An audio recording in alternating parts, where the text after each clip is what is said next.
Well, thank you very much for having me here. I'm very pleased to be here and hope I get to meet each one of you and have some conversation afterwards. And I'm sure some of you will have some things to add to this topic that I'm discussing tonight. So I'm here to speak to you about Arthurian geographies in Tolkien, Williams, and Lewis.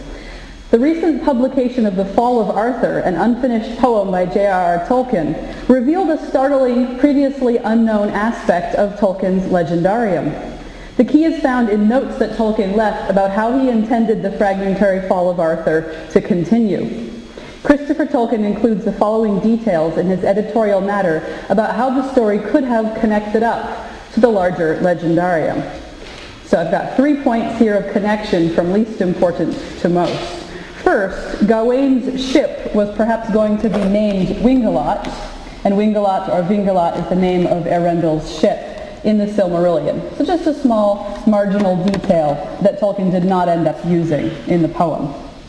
Second, in the final confrontation, Mordred would fatally wound Arthur, Arthur would kill Mordred, and Arthur would be carried away to the west for healing, as in many of the sources. Lancelot, however, would arrive too late and then would set sail into the west, searching for his king, never to return. Tolkien left notes that say, quote, Lancelot gets a boat and sails west and never returns. Earendil passage. And Lancelot parts from Guinevere and sets sail for Benwick, but turns west and follows after Arthur, and never returns from the sea. Whether he found him in Avalon and will return, no one knows. So those are from notes that were not included in the lines of the poem, but that Christopher Tolkien found in his father's notebooks. In other words, Lancelot functions somewhat like Earendil, the half-elven mariner who used the Silmaril to sail into the uttermost west and reach the undying lands. Both Lancelot and Earendil then sail west seeking a lost paradise.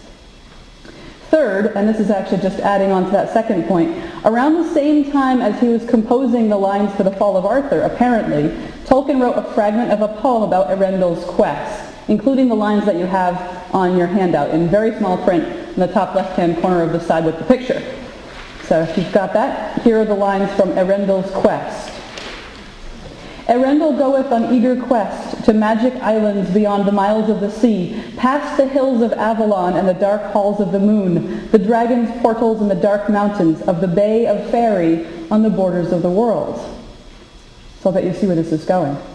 And then there's another fragmentary poem there about Arthur's grave. No mound hath Arthur in mortal land, under moon or sun, who in something, something, beyond the miles of the sea and the magic islands, beyond the halls of night, upon heaven's borders, the dragon's portals and the dark mountains of the Bay of Avalon on the borders of the world, upon earth's border in Avalon, he was going to say sleeping, changed it to biding. So these three comparisons that I've just pointed out, Gawain's ship compared to Earendil's, Lancelot compared to Earendil himself, and Avalon to Faerie, or to perhaps Valinor, enable an imaginative reader to speculate that if Tolkien had finished The Fall of Arthur, he could have woven it together with the Silmarillion so that his elvish history mapped onto the legends of Arthur, forming the mythological and linguistic foundation on which real English history and language were based. In addition, he could have collaborated with C.S. Lewis and Charles Williams on their Arthurian legends, creating a totalizing myth greater than any that they wrote individually. Of course, Tolkien did not attempt any such unification with the writings of these friends and would not have approved of this idea that I'm presenting to you tonight. He once wrote in a letter that he actively disliked Williams' Arthurian Byzantine mythology and still think that it spoiled the trilogy of CSL. And yet all three of them did write Arthurian works, and all three did meet to share in very collaborative ways, and they did share some fundamental beliefs about the world. Therefore, I think it is fruitful to compare the texts that do exist and see what can be gained from such a side-by-side study. So tonight I'm going to briefly examine some of the implications of an imaginary composite Inklings Arthuriad. I'll compare some points of the Arthurian geography of The Fall of Arthur, The Silmarillion, and The Lord of the Rings by Tolkien, with 2 books by Lewis, Perelandra and That Hideous Strength, and 2 by Charles Williams, Taliesin through Logres and The Region of the Summer Stars. I'll also just briefly touch on some of their other Arthurian works, just so you have an idea of how much material that there is. There are several other works that ought to be examined in detail, and many other directions that such a comparison should go. So that's why I'm hoping to edit an academic volume on the topic, and on the other side of your handout you have the call for papers for a volume on the Inklings and Arthur. So I hope that each and every one of you will submit a proposal by February 1st and tell all your friends. I know, you should have had me here a month ago, right? But that's what I'm hoping to do, because there's so much more material that can be studied on sources and on the other works that I'm not discussing in detail, and also on some of the people who influenced the Inklings and some of their immediate heirs and their contemporaries as well. So let's talk about Tolkien's mythological geography. I want to touch briefly on a few stages in the development of the geography of Tolkien's legendarium. These points I'm just barely skimming over. They're covered in depth in the 12 volumes of History of Middle-earth, especially in Volume 5, The Shaping of Middle-earth. Sorry, that's Volume 9, I believe. I think I got my numbers mixed up. And in Volume 5, Sauron Defeated. So I'm skipping some of the stages and only pointing out a few. First, there's the early period in which he was working on the very beginning of the Eärendil legend, the Eärendil poems, and Eärendil originally sailed north. So that's quite different when you think of Tolkien's later conception, that he's still so in love with the Norse mythology as he always was, but Eärendil sails north and then wanders all around the world. But then in 1915, Tolkien went to war. And ever since he faced the Germans in battle, from that point on, he located evil in the east and sent his mariners seeking for a lost paradise in the west. So that brings us to the second stage, the time in which Tolkien was thinking of a flat earth before the fall of Númenor, when he was conceiving of his world as a disk. Interestingly, also at this point, this is when he was working on his Quenya lexicon. He was first developing a language. Quenya at this stage equates the Germans with barbarity. The word Kalimban in the lexicon means both Barbary and Germany at that time. The third stage is the time in which Tol Eressëa became associated with Avalon in his mind. There's a full history of the concept of Avalon in Sauron Defeated. This seems to be a moment when Tolkien considered going a different direction with the mythology. This seems to be when he was pondering perhaps using the pre-existing Arthurian materials instead of writing his own elvish history. This may be the time that Christopher Tolkien writes about his father's vision for his life work as a massive and explicit linking of his own legends with those of many other places and times, all concerned with the stories and the dreams of peoples who dwelt by the coasts of the great western sea. So this was going on especially when he was beginning to develop the myth of Númenor, or Atlantis, and perhaps the time when he was writing The Fall of Arthur. The dating of The Fall of Arthur fragments is a little bit up for question. So then the fourth stage is the time of Tolkien's Atlantis haunting.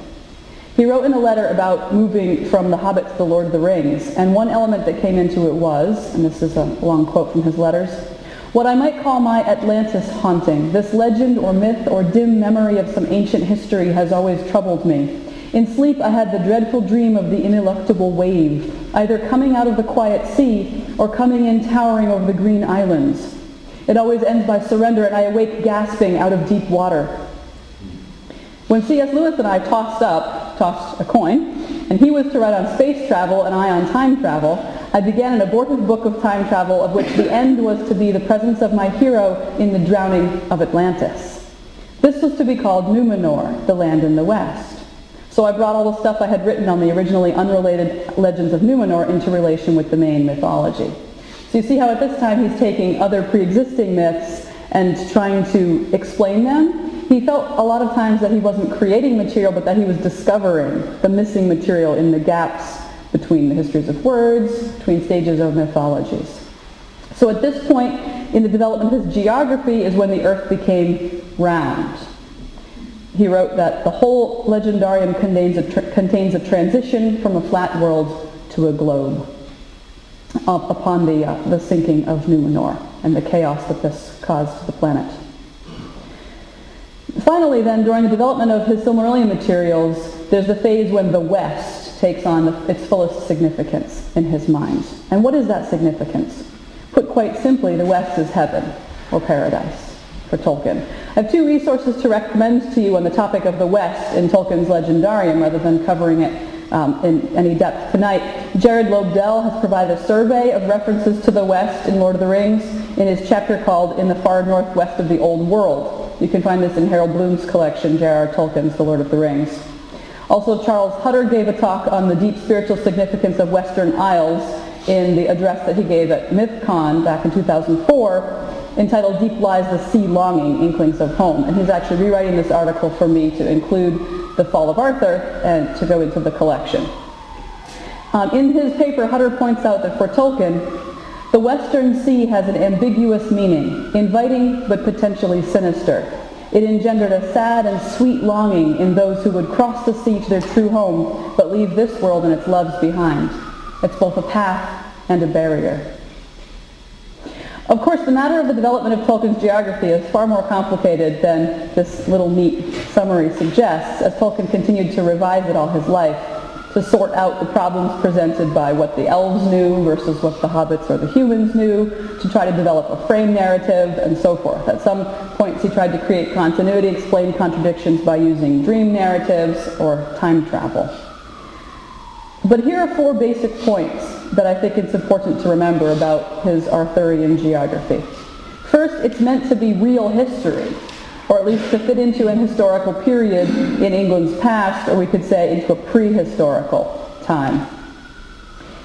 Second, the Arthurian geography could be seen as a later phase in the great Elvish prehistory, so that the Fall of Arthur, if finished, could have been another volume to follow after the Silmarillion, Hobbit, and Lord of the Rings chronologically, in which an elf friend hears the call of the sea and follows it west. Third, Arthur and Lancelot sail west into an unknown paradise and are never seen again, as do many heroes throughout the Inklings' Arthurian works and many of their sources. Fourth, that Tolkien abandoned his Arthurian poem, did not finish it, and never returned to it. So, of course, I have to be careful not to put too much emphasis on this piece and try not to analyze it as if it actually is part of the total legendarium.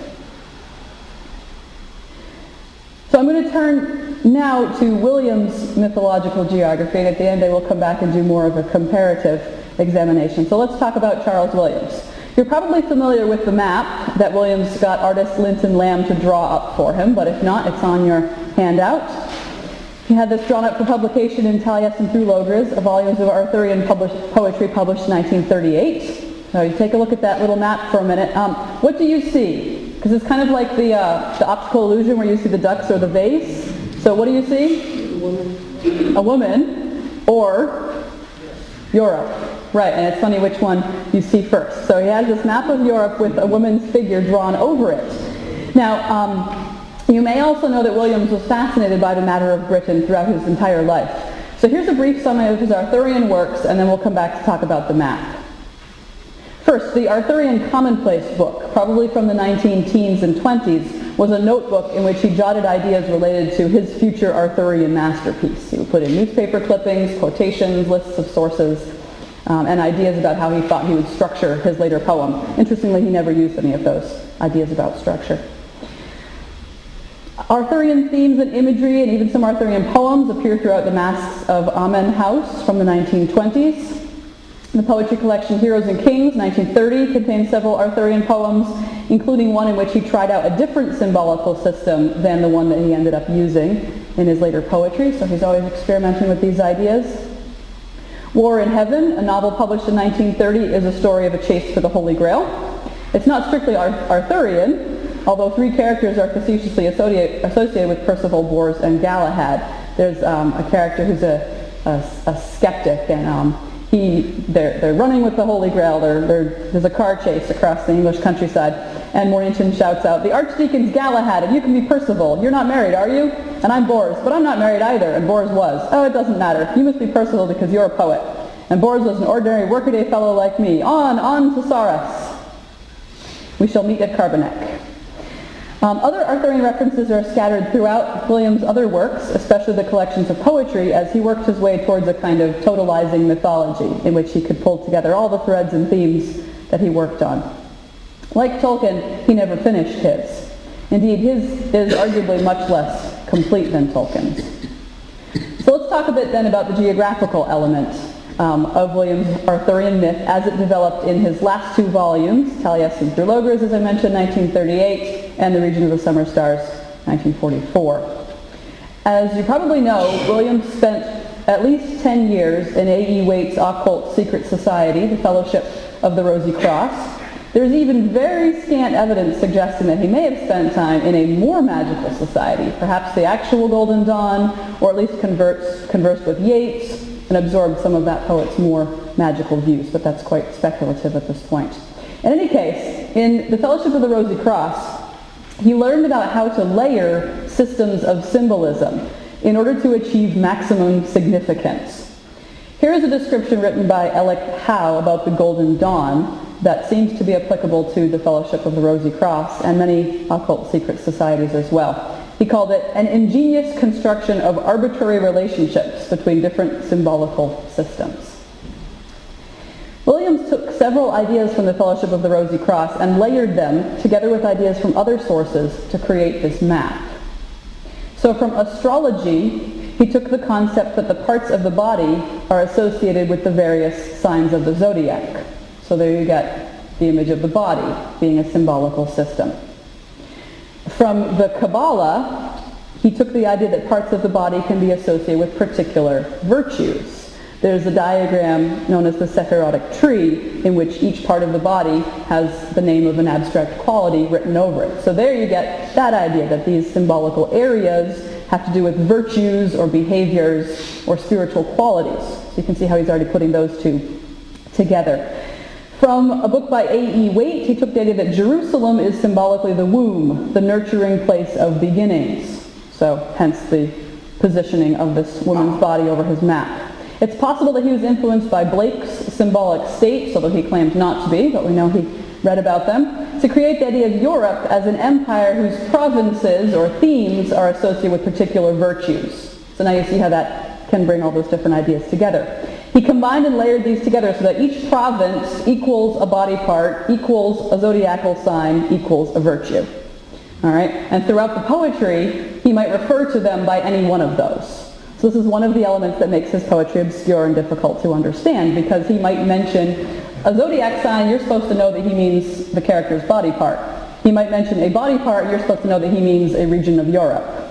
He might mention a region of Europe, and you're supposed to know that he means the virtue that you're supposed to be learning or acquiring. There's a line in which he says, "Make lady the Roman motion," means she's supposed to spread out her hands, and he asks her whether the Caucasian theme aches, means is your bum sore from sitting? So I'm jumping ahead of myself, but let's glance at some of the body parts and their associated geopolitical entities so you can understand that map a little bit. The most important place for the poetic cycle is England, or Logres, which is the head or brain of the imperial body. Right? Figures. I already mentioned Caucasia signifies the natural pleasures. France is the breasts, because there, at the newly formed seminaries, students could drink the pure milk of doctrine.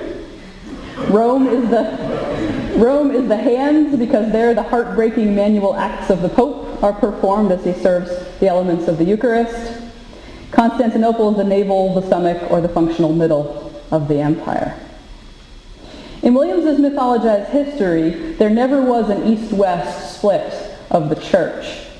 When the Islamic invasions cut Constantinople off from the rest of Europe, in his mythology, the physical, spiritual, and political unity of the Byzantine Empire, as he imagined it, this unified Byzantine Empire, anachronistic I should add, was broken. Without England, the empire became headless and brainless. This is exactly the image that Williams uses for hell. He created a country or a state that is not on the map, called Polu, ruled by a headless emperor. It is located somewhere off to the east, near Java, for which Williams had both personal and political reasons that we can go into later if we have time. And those of you who know are laughing. But the other most important element of Williams's Arthurian geography is also not on the map. I mentioned it in that quote from War in Heaven. It is Saras, the land of the Trinity, which of course he got from Mallory and other sources. Saras is an island located to the west of the British Isles. It is towards Saras that the three achievers of the Grail, Bors, Percival, and Galahad, sail, along with the dead body of Blanchefleur. Williams's Saurus is taken more or less directly from two of his sources, the Vulgate's Quest and Mallory. There, Saurus is the place where the Hallows are when the Achievers arrive. The simplest way to think about it is that it's another name for heaven, but of course this is Williams, so nothing is quite simple.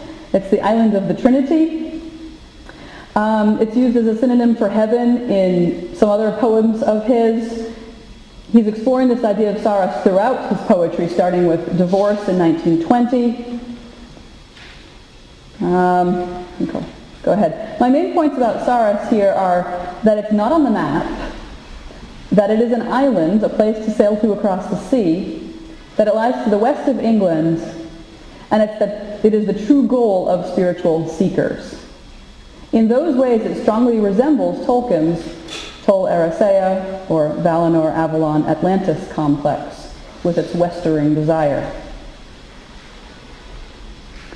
How does C.S. Lewis then compare to his two primary Inklings associates on this matter of Arthurian geography?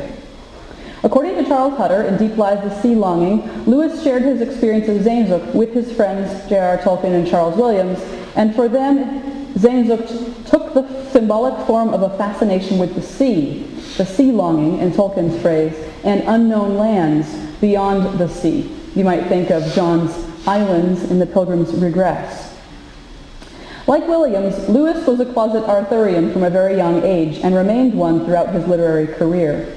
He wrote an Arthurian poem as early as 1919, which was rejected for publication and subsequently lost. Joe Christopher has written an interesting conjectural essay on the possible title and contents of this lost Arthurian poem. Then in the 1930s, Lewis wrote a fragment of a narrative poem called Lancelot, and then came the coin toss with Tolkien and the decision to write time travel and space travel stories, which resulted in Tolkien's fragmentary The Lost Road and Lewis's Out of the Silent Planet and Paralandra. Then followed by Lewis's infatuation with Charles Williams and his Charles Williams novel by C.S. Lewis, That Hideous Strength. I want to argue that That Hideous Strength is also his J.R.R. Tolkien novel by C.S. Lewis. And that in That Hideous Strength, Lewis actually went some way towards the layering and combination of his friend's Arthurian legends that I proposed in the beginning. Sorry, Tolkien.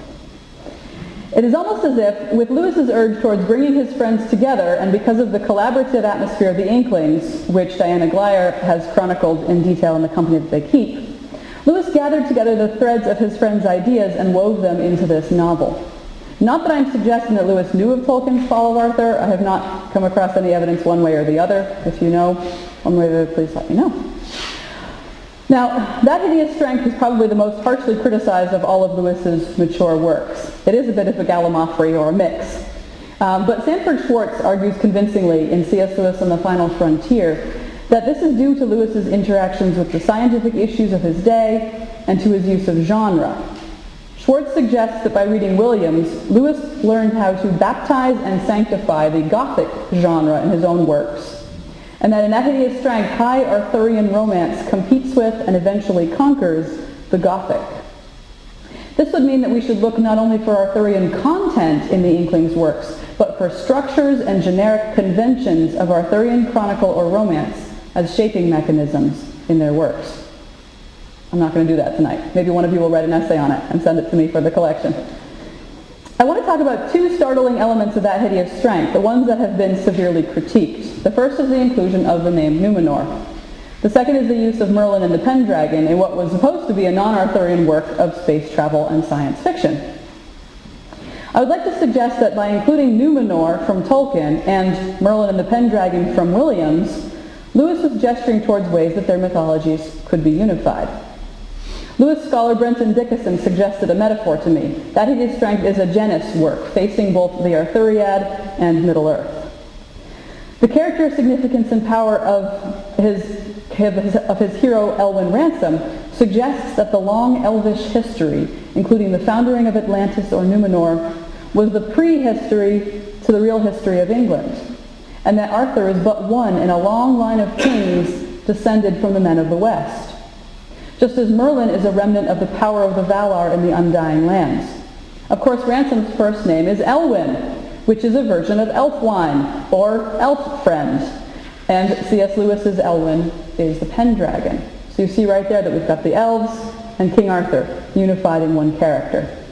This suggests that Elwyn Ransom is descended from Arthur, who in turn was part of a long line of elf friends who were in communication with the elves, and through them with the Valar, and through them with Iluvatar himself. If we add seagoing Lancelot and Eärendil to the story, we get a narrative that potentially stretches from the creation of the world to at least the end of Tolkien's earthly life, and that could be projected out to the end of the world.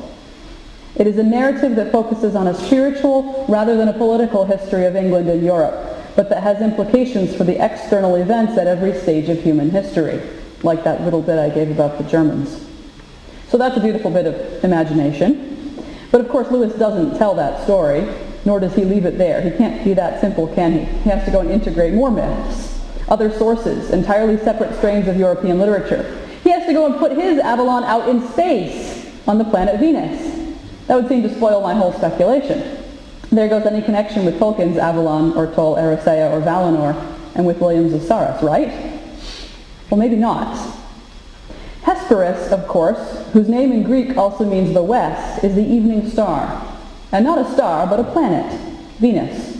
No great leap was required then, according to Charles Hutter, for Lewis in describing Venus or Perelandra to locate the golden apples there, and to put his apple-laden land, Geoffrey of Monmouth's Insula Pomorum, his Avalon, on Venus. We learn at the end of That Hideous Strength that Elwyn Ransom is going to stay with Arthur on, actually I never said this word out loud before, Affalin, a distant island which the descendants of Tor and Tinadril will not find for 100 centuries on Perelandra, or Venus. For more than 30 years, Lewis followed his longing on the path towards what he called his Avalon Hesperides Western business. Michael Ward in Planet Narnia has, of course, provided a deep and profound examination of Lewis's use of Venus as a name for God, an emblem of divine love. Ward also examines Williams's use of Venus, the third heaven, as a horizonless, formless energy for fertility and making. All of this Western imagery, discussion of Venus, and introduction of apple-laden lands could bring us to an examination of The Magician's Nephew, where a fruit tree stands in a Western garden and where Aslan is Venus incarnate, according to Michael Ward, or to Till We Have Faces, where Psyche longs to marry the god of the west wind. So what all of that apparently tangential material suggests is that Lewis does not destroy my potential imaginative layering. He enriches and complicates it by adding the mythology of Venus to other strands of the Arthurian legend.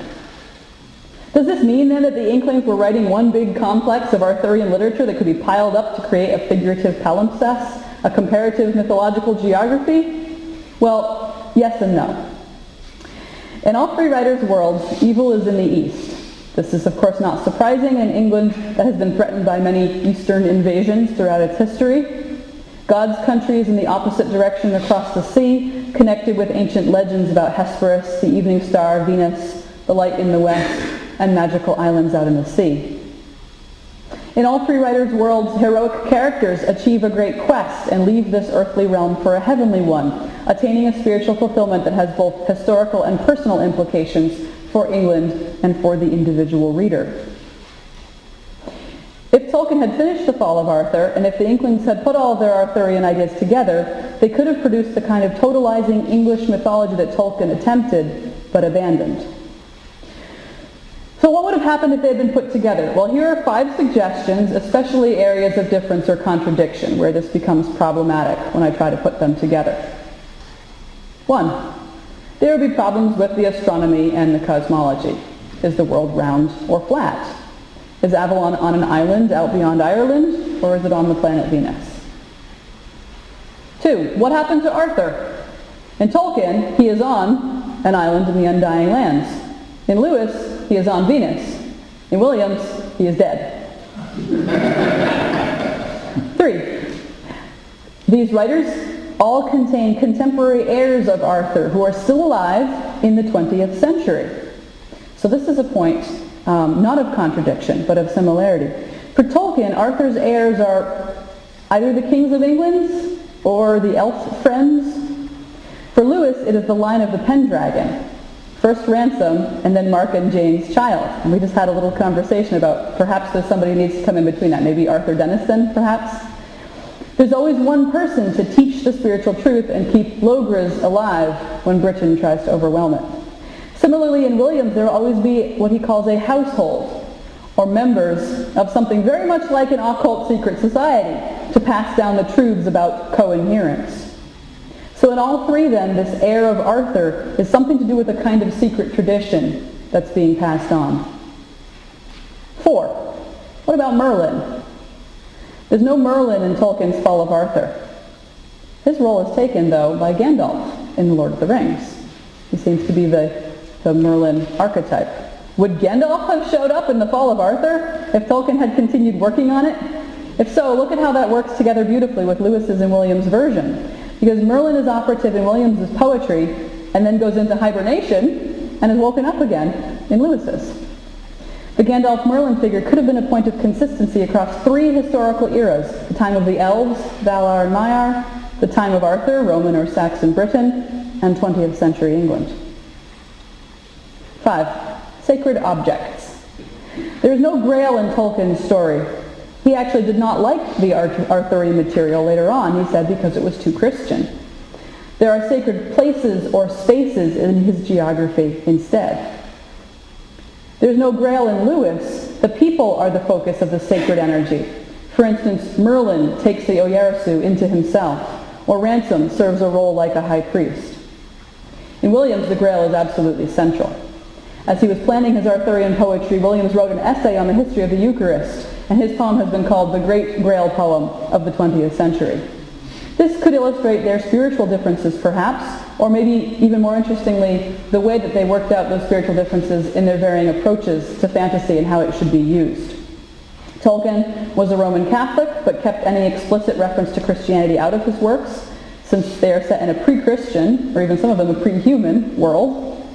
Lewis, as a mere Christian, wanting to teach plain doctrine, and Williams as an Anglican and an occult master, channeling spiritual, sexual, and creative energies for doctrinal purposes. And yet, of course, there are theoretical pitfalls in examining a non-existent work of literature. What is the point of this comparison? There is no composite Inklings Arthuriad. Tolkien did not finish the Fall of Arthur. He stopped. Why did he stop? Well, he had been interested in Arthurian literature since boyhood. Carpenter records that the Arthurian legends excited him when he was a boy. But, according to Humphrey Carpenter, during the 1920s and 30s, Tolkien's imagination was running along two distinct courses that did not meet. On the one side were the stories composed for mere amusement, often specifically for the entertainment of his children. On the other were the grander themes, sometimes Arthurian or Celtic, but usually associated with his own legends. The difficulties of the larger legendarium, especially the evolution of the Silmarillion and his attempts to write The Lost Road, may have distracted him from finishing the Fall of Arthur. It's also in verse. It's also an alliterative Anglo-Saxon verse, and that is an exhausting form to compose in over any length. And of course, we cannot examine a work of literature that does not exist. From one point of view, this entire talk today has been a waste of time, since I've been presenting features of a book that I do not have, and that I will never read. There is no Legend of King Arthur by Lewis, Tolkien, and Williams. But from another point of view, I hope it has not been a waste of time, because of course I have been talking about texts that do exist. The Fall of Arthur, some 300 lines, all of Tolkien's drafts and notebooks, Lewis's Lancelot fragment, and all of their published works. A greater theoretical pitfall than what I've been doing here would be to discuss authorial intentionality and focus solely on which texts represent their final intention. We do not have the work that was their final intention, especially with Tolkien and Williams, who had a hard time finishing anything. Those final works were not written, but we do have those texts I have been discussing today, and I hope I have shed some light on them. I hope you will also join me on this Grail quest and submit a proposal to the Inklings and King Arthur. So that's what I have prepared for you. I'd be happy to discuss it in some more length if you had questions or points you wanted to go into now in more detail. Thank you.